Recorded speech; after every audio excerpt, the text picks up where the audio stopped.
பங்குனி உத்திரத்தில் இந்த ஒரு சின்ன விஷயத்த உங்களோட பகிர்ந்துக்கணும் அப்படின்னு நான் ஆசைப்பட்டேன். பொதுவாக முருகனுடைய அவதாரம், முருகனுடைய வழிபாடு அப்படிங்கிறது எதற்காக? சூரனை சம்ஹாரம் பண்ணுறதுக்காக அப்படின்னு நம்ம எல்லாருமே நினைக்கிறோம். அதை இன்னொரு படி மேலே போய் திருமுருகாற்றுப்படையில் நக்கீரர் மிக அழகாக நமக்கு சொல்கிறார்.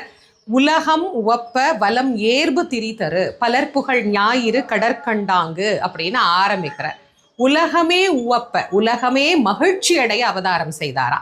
ஆனா நம்ம அந்த மகிழ்ச்சிக்கு மாறாக துன்பத்தை அனுபவிக்கிறோமே. ஏன்? துன்பத்திற்கு காரணம் வினைகள். வினைகள் எல்லாத்தையும் வேலவன் நீக்கிவிட்டால் நமக்கு வாழ்க்கையில துன்பம் எங்கிருந்து வரப்போகுது? அப்போ இந்த ஒரு பாடல் மூலமாக அருணகிரிநாத சுவாமிகள் அதை நமக்கு உறுதி செய்கின்றார். கெடக்கூடிய மனமே, நீ எதையோ நினைத்து கெட்டு போகிறாயே, நீ நினைக்க வேண்டியது முருகனின் சேவடி அப்படின்னு நமக்கு பதிவு செய்கின்றார். கெடுவாய் மனனே கதிகள்